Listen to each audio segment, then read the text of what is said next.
Tugasku menemanimu.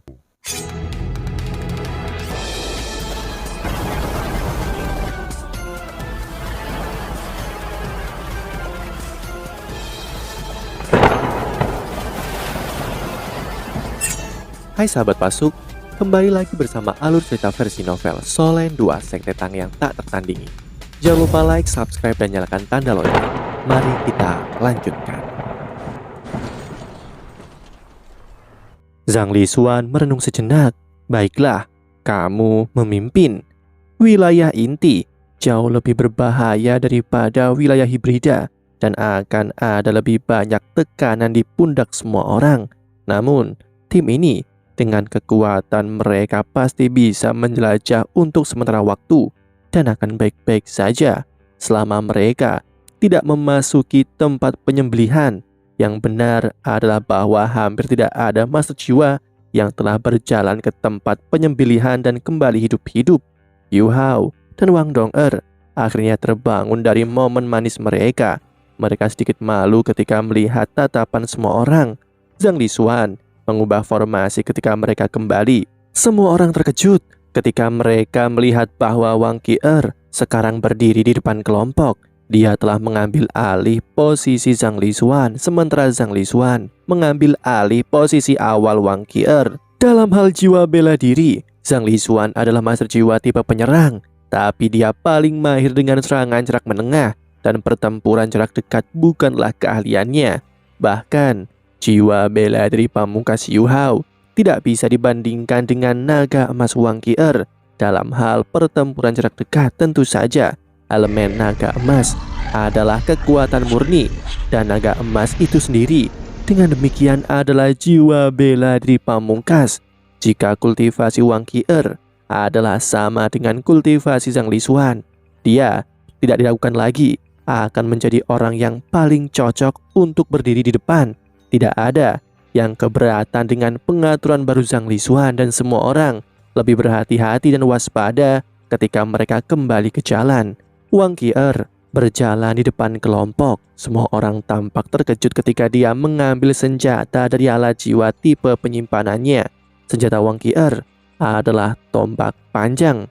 Panjangnya sekitar 3,6 meter dan memiliki warna emas cemerlang yang identik dengan jiwa bela dirinya. Namun, senjatanya tidak mengandung logam sama sekali. Tampaknya terbuat dari kayu. Tombak itu memancarkan energi kehidupan yang begitu padat dan kuat, sehingga perasaan itu sebanding dengan emas kehidupan Yu Hao. Meskipun itu tidak sekuat energi kehidupan emas kehidupan, itu mengandung unsur yang lebih aneh. Aura dingin Wang Qi'er menjadi lebih tajam ketika dia mengambil tombak ini. Dia berdiri di bagian paling depan kelompok dan berlari ke depan. Dan sepertinya dia tidak punya niat untuk melambat.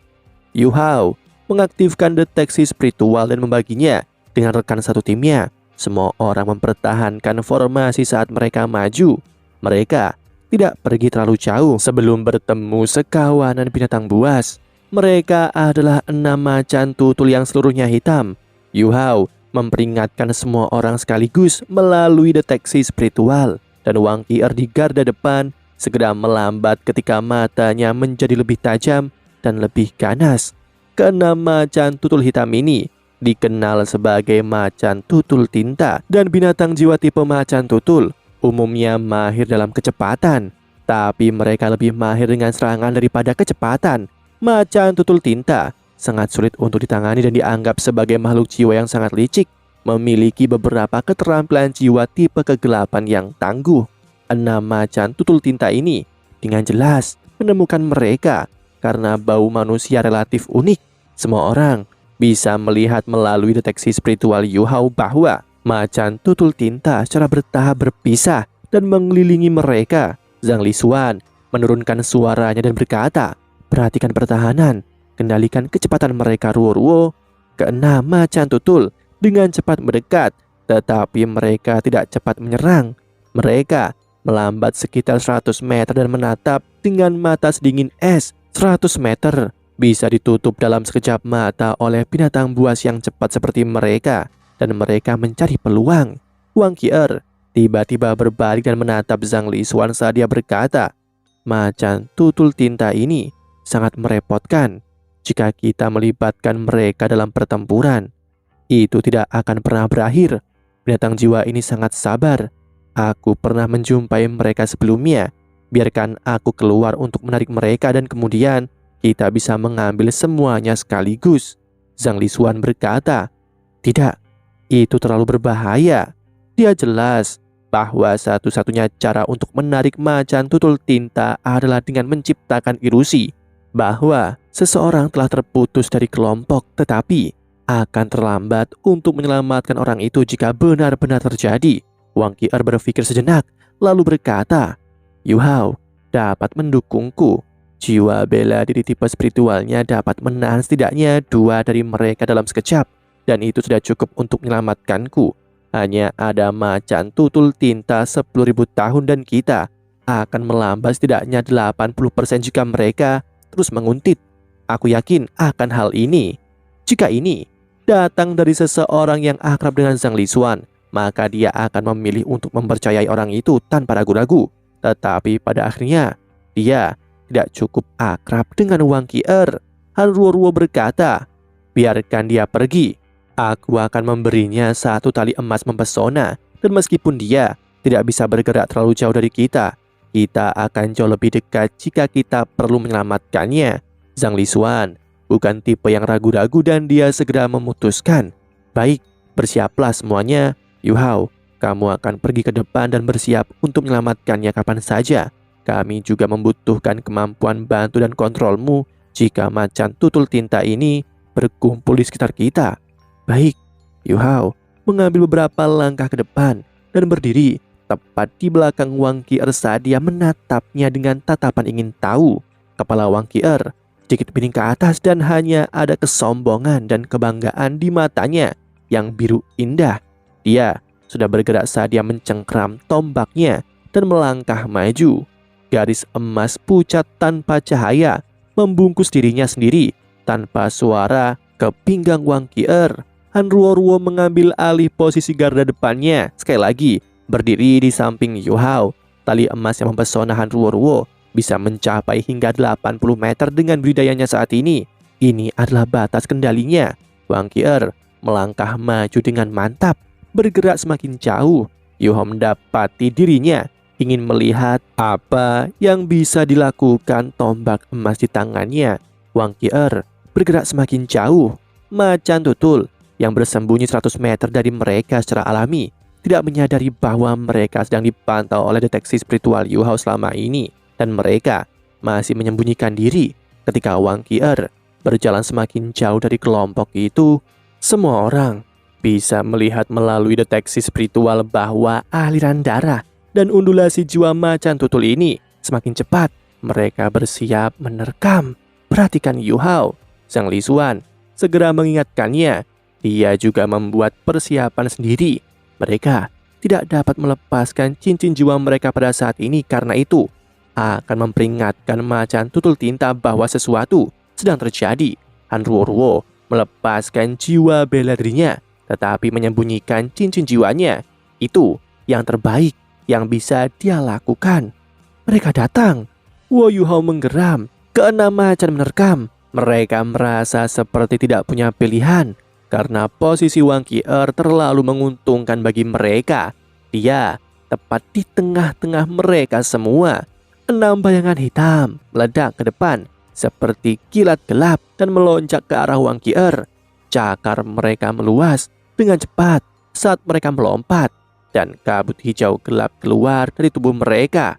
Ini adalah kabut korosif, serangan yang tidak terlalu merusak, tetapi dikenal karena kekuatannya yang terus-menerus.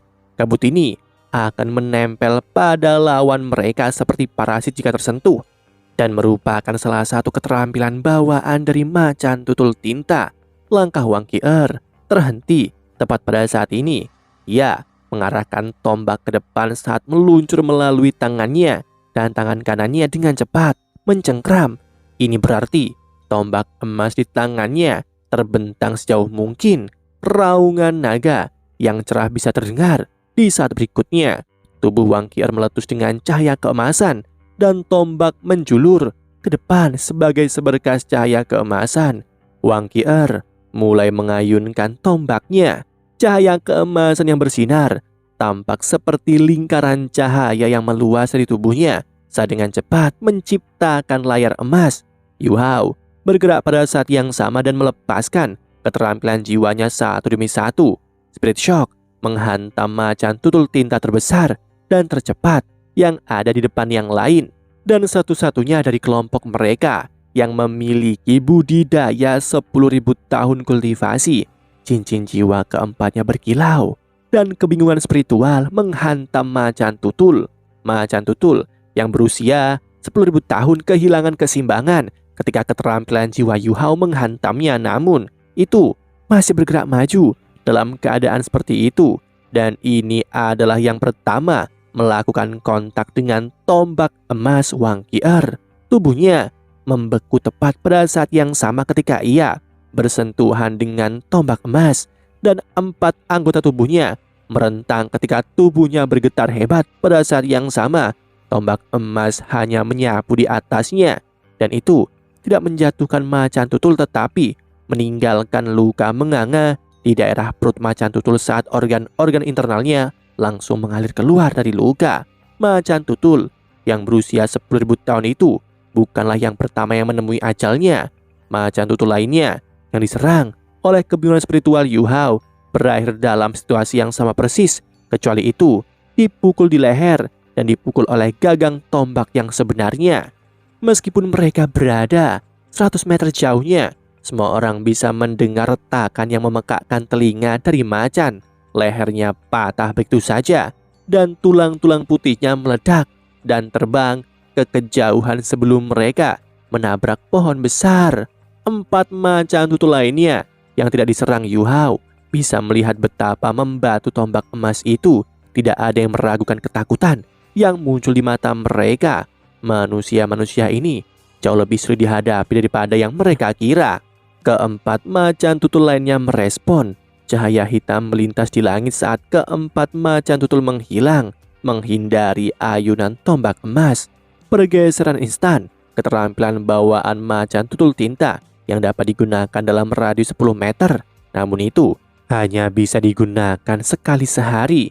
Kelompok tidak duduk diam dan semua orang mulai bergerak ketika Yu Hao dan Wang Dong'er menyerang. Han Ruoruo mengetuk kakinya di tanah saat dia mendorong dirinya ke langit. Sinar cahaya bulan bersinar di punggungnya dan menjadi kekuatan pendorong yang kuat saat dia ditembakkan ke depan seperti bintang jatuh. Dia memiliki begitu banyak koordinasi dan chemistry dengan Zhang Lizuan. Orang kedua di belakangnya bukanlah Li Yongyue tipe kelincahan, namun itu adalah Wo Yu Hao. 4 pendorong jiwa diaktifkan pada saat yang sama, secara eksplosif meningkatkan kecepatannya ke tingkat maksimum. Meskipun dia lebih lambat karena dia telah menggunakan 2 keterampilan jiwa sebelum ini, dia masih bergerak maju dekat di belakang Han Ruoruo.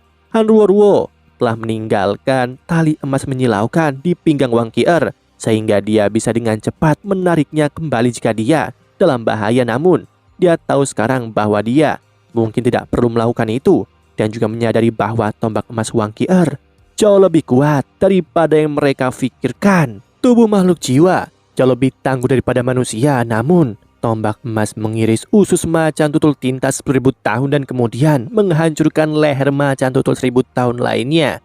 Kekuatan macam apa ini? Bagaimana mungkin keempat macan tutul berani mendekati ketika dihadapkan dengan tombak yang memiliki kekuatan tempur jarak dekat yang hebat?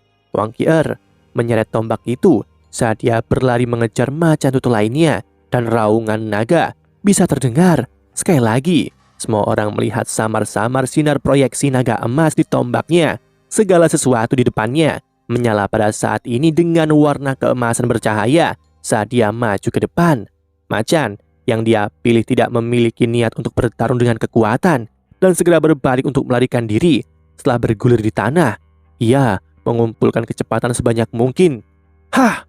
Wang Qi'er mengeluarkan teriakan melengking tepat pada saat ini, dan macan tutul bergetar ketika kecepatannya terhambat sedetik sebelum tombak emas menembus seluruh tubuhnya. Semua orang bisa melihat naga emas virtual tiba-tiba muncul ketika tombak emas menembus tubuh macan tutul.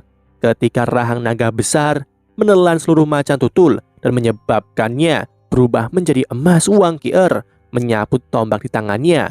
Macan tutul tinta emas yang tertusuk pada tombaknya dilemparkan seperti peluru ke arah macan tutul lainnya yang mencoba melarikan diri, sementara tombak di tangannya terbang ke arah macan tutul tinta ketiga saat raungan naga terdengar. Dua macan tutul bertabrakan satu sama lain dan juga dinodai keemasan ketika kilatan keemasan menari-nari di sekujur tubuhnya. Tombak emas meluncur ke depan ke sisi lain. Macan tutul itu tahu ia tidak bisa menghadapi kekuatan dengan kekuatan, dan ia dengan gesit mengubah arah di udara saat ia mengeluarkan seberkas cahaya hitam dari mulutnya. Ini adalah salah satu keterampilan bawaan mereka yang disebut sebagai cahaya ilahi kegelapan, dan itu sangat kuat tetapi menghabiskan banyak kekuatan jiwa. Sangat disayangkan bahwa cahaya ilahi kegelapannya tidak sepenuhnya dikeluarkan dari mulutnya sebelum tombak emas menembus tengkoraknya. Macan dipaku ke tanah begitu saja. Hu Yuhao dan Han Ruru menghadapi macan terakhir mereka tidak memiliki masalah sama sekali mengalahkan macan tutul tinta 1000 tahun dengan budidaya mereka saat ini. Wang Qier, dia berlari ke depan menuju macan tutul yang telah jatuh ke tanah setelah dihantam oleh mayat macan tutul yang dilemparkan.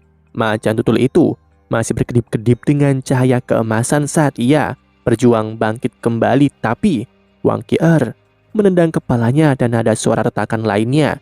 Semua orang bergegas maju pada saat ini, tetapi mereka mulai melambat. Terlalu cepat. Pembantaian ini sangat cepat. Macan tutul tinta tangguh dan memiliki beberapa keterampilan jiwa. Namun, Wang Qier memotongnya semudah pisau panas menembus mentega. Ini bukan pertarungan. Ini pembantaian murni. Wang Qier mengambil tombak emasnya. Tombak itu hanya memiliki warna emas yang cemerlang. Tidak setetes darah menempel di sana. Dia menggenggam tombaknya secara alami dan berjalan kembali ke tim. Kegigihan dan gaya bertarungnya yang brutal hadir sekali lagi di seluruh pertempuran dan sangat luar biasa, sekaligus membuktikan kepada semua orang sekali lagi betapa kuatnya dia sebenarnya. Bahkan Yu Hao dipenuhi dengan kekaguman dan keheranan. Dia tidak tahu apa hasilnya jika dia berhadapan dengan Wang Qier, dan dia sebenarnya tidak memiliki kepercayaan sama sekali. Yu Hao telah menggunakan deteksi spiritualnya sepanjang pertarungan. Jadi dia bisa dengan jelas merasakan bagaimana tubuh Wang Qier berubah selama pertempuran. Esensi darah Wang Qier akan melonjak setiap kali dia meluncurkan serangan, dan dia akan melepaskan kekuatan hebat yang tidak datang dari kekuatan jiwa. Kekuatan itu dilepaskan secara eksplosif setiap kali naga mengaum muncul, dan itu menyatu sempurna dengan kekuatan jiwanya.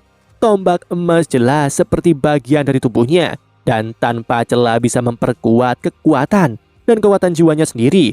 Kalau tidak, bagaimana dia bisa menembus pertahanan macan tutul tinta 10.000 tahun pada serangan pertama dan membunuhnya dengan satu pukulan? Liang Yue berhenti berlari saat ini. Dia bertukar pandang dengan Mo Xuan dan mereka berdua menelan liur pada waktu yang hampir bersamaan dan bergumam, dia sangat kuat. Sangat mudah untuk mengatakan apa yang difikirkan Mo Xuan, karena ia hampir seperti master jiwa tipe bantu murni yang dibina oleh akademi. Tapi Liang Yue, dia adalah tipe kaisar jiwa ketangkasan dan juga bagian dari halaman dalam akademi Strik. Dia jelas tidak dianggap lemah, tapi dia bahkan tidak berani membandingkan dirinya ketika menyaksikan kekuatan ledakan Wang Qier yang menakutkan. Dia terlalu mendominasi dan mengintimidasi. Mo Xuan berbisik kepada Liang Yue, apakah kamu pikir dia memiliki kelemahan? Liang Yue merenung sebelum berkata, mungkin dia tidak bagus di serangan jarak jauh. Dia sangat kuat, jadi dia harus bagus dalam pertempuran jarak dekat. Mulut Mo Xuan berkedut ketika dia berkata, apakah kamu tidak menganggapnya melemparkan tombak? Liang Yue linglung pada saat ini. Mo Xuan menepuk pundaknya dan berkata, aku pikir kita harus berdoa dengan keras agar kita tidak akan pernah berdiri di sisi yang lain dan menjadi lawannya. Ayo pergi. Wang Qier telah mengejutkan seluruh kelompok untuk kedua kalinya dalam 2 pertempuran dan tidak ada keraguan bahwa dia telah meninggalkan kesan mendalam dan abadi di benak semua orang. Dia baru saja mendapatkan cincin jiwa keenamnya, tapi kekuatannya bukan sesuatu yang mungkin dimiliki oleh kaisar jiwa normal.